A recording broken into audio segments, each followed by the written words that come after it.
Hello and welcome to the post-Memorial Day, whatever weekend this is, edition Pre-Flag Day. Pre-Flag Day edition of the Vail Daily NewsBlender. We've been having a little trouble with our studio, so if it falls during the broadcast, I jinxed it. So anyway, we only the finest studio money can buy here at the Vail Daily. So what was big news this week was Schlumperdink. Schlumperdink. We got Schlumdinged by ski resort in Austria. Yeah. Stole, robbed, swindled, whatever. We worked so hard to get the World Alpine Championship 2047 or whatever. 2013. 2013 it was. So there will be no World Cup ski races in Vail in 6 years. Maybe in 2015 though. You never know. You know, the John Dakin from the Vail Valley Foundation, I think, makes a comment that we endorse fully is you can't call them the World Alpine Championships if they're always held in a little 200-mile radius of each other in France and Germany. And well, before long there won't be any snow left over there anyway, so they're going to have to. Right, so I think they're on the global warming edge. So I think they're trying to stack them up on that side while they still have snow. Then it'll be Utah, Colorado. Yeah. Montana. But we gave it a hell of a try, and we had it was really cool. We had blogs coming in from South Africa, which is where the decision was being made for whatever reason. Mecca of the world. Yeah, so that was fun to have John Dakin sending this. Sort of they lose a little credibility with whoever this body is. They go to these non-skiing areas and just give the world championships to the same two countries every year. And it costs $100,000 just maybe like Vail Resorts pulled out of Ski Country USA, we should pull out of whatever that body FIS. is. Yeah.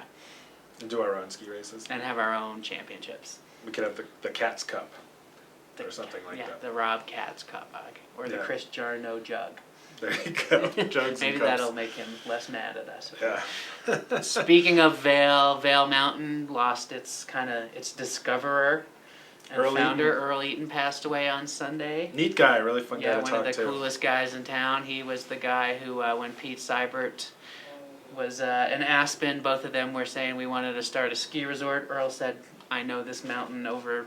I got just the place for by these sheep ranches. Yeah. There's nobody there."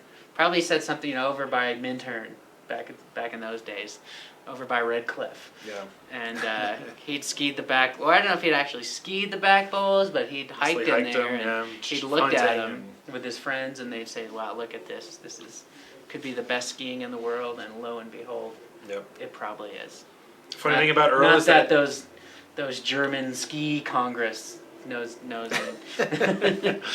But the funny thing about Earl is that he rode a ski bike, which was he was the only person allowed on Vail Mountain to do that, and posed for it naked in the Vail. We chose not to run that photo during his obits. Maybe that was a bad choice. Maybe. But yeah, we'll miss Earl. He was a great guy, fun to talk to, and he was of the opinion that the next thing that Vail should take on was the East Vail Chutes. So he was ready to develop them. He's ready to expand the mountain some more. Yeah, he was ready. What else this week? We had a report. Barack Obama, is way ahead in fundraising in Eagle County. Yep. He's raised more than Hillary and John McCain combined, and probably throw Mike Huckabee and Ron Paul in there. Yep, it's Obama County. And a lot of his, as it is in the nation, across the nation, a lot of his donations are under $200, so regular people are chipping in, not just, the big time mucks like the editors of the Vail Daily, But, it shows that this county probably is still in its turning blue. Yeah. And I think that probably bodes well for any Democrats in local races. Speaking of which, Mark Udall just kicked off his race. We'll probably see him popping through here before too long. Yeah, I haven't seen him for a while. Yeah. He's sort of, he's running for Senate. The Little Vail Daily hasn't been on his radar, but hopefully if he sees this, you're always welcome in our office. Yeah, you're a hero, Mark. And so look for this next week. There'll be more news, most likely. Maybe more sports and entertainment. Between now and next Friday. Absolutely. Something will probably happen. So it appears to be summery out there. Have a great weekend. And it's going to snow on Monday. Maybe.